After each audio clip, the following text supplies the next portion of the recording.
If casinos increase jobs and state revenue, they could also bring new problems for surrounding neighborhoods. Those potential problems will be discussed in a forum to be held Wednesday night at 6:30 in Don Orio Hall at 150 Orient Avenue in East Boston. The forum is being sponsored by the East Boston Times, and it will include a panel of casino opponents and supporters.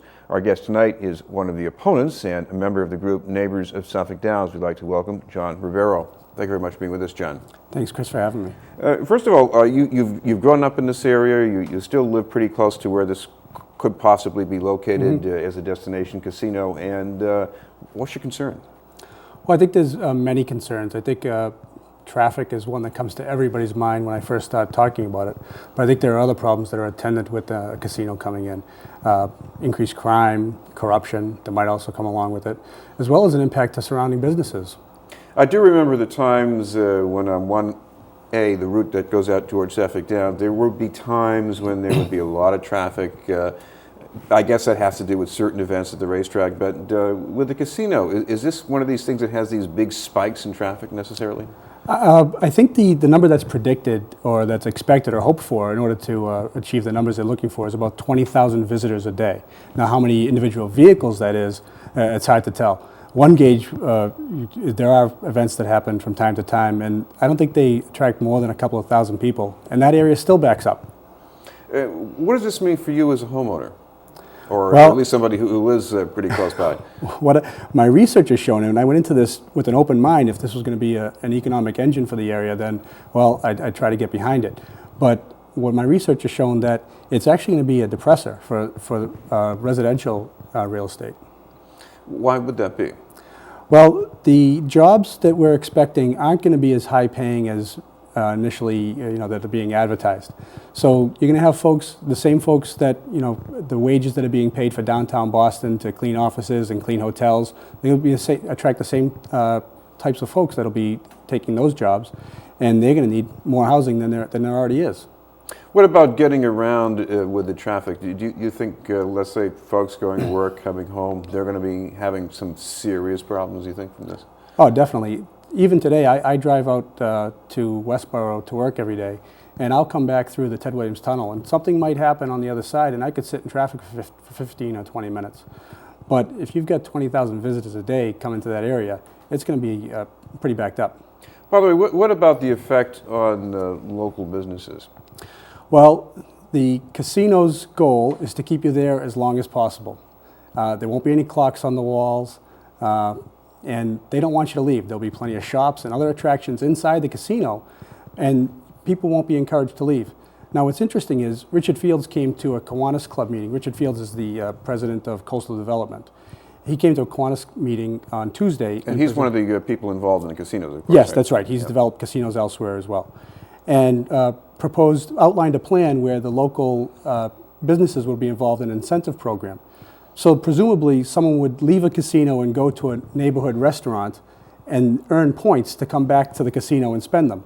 I don't see someone actually leaving a casino. What I see is that every single neighbor of Suffolk Downs will be mailed one of these cards. You'll go into your local restaurant, earn points, and then be incented to go into the into the casino. Now, one thing that's changed about East Boston, at least, is that instead of just having these neighborhood restaurants, some of which were very good, we now have these other restaurants. They're a little more, toward the gourmet end. You get people from outside East Boston who might want to seek them out.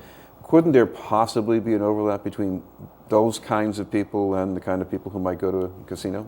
Sure there would be. In fact, I brought some coworkers into a restaurant in East Boston a couple weeks back, Reno's restaurant on Saratoga Street.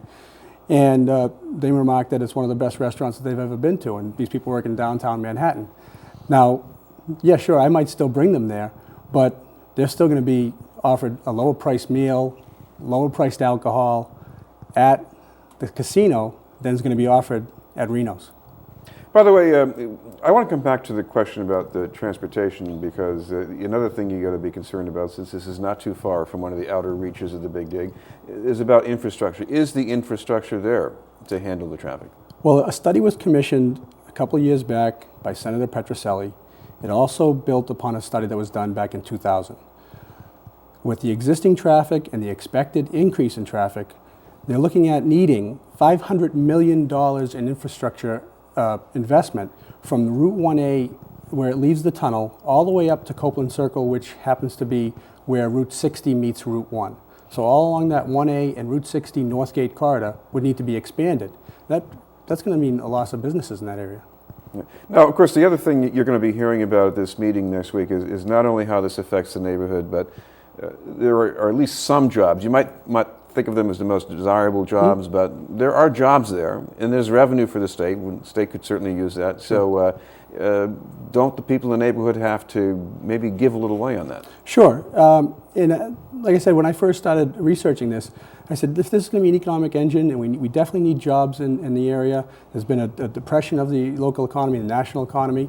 But what we're talking about is $400 million in potential revenue. That's about 1.5% of the total state budget. And these jobs, we don't know what the cost is going to be. If I told you 3 months ago that we're going to employ 20,000 people on the Gulf Coast, you'd say that'd be great. If a month later I said, well, there's going to be a big oil spill, and that's how we're going to employ them, that wouldn't be so great. So each business, has its benefits and drawbacks. So we'll hear all the pros and cons next Wednesday night. People can chip in. I guess some of the elected officials will be there. And one more reminder for folks, when and where exactly? It's going to be Wednesday, June 30th at 6:30 p.m. at Don Orio Hall, and that's on Orion Ave in East Boston. Great. Thank you very much for being with us. Thanks, Chris. John Ribeiro from Neighbors of Suffolk Downs. We'll have more news in a moment after this message.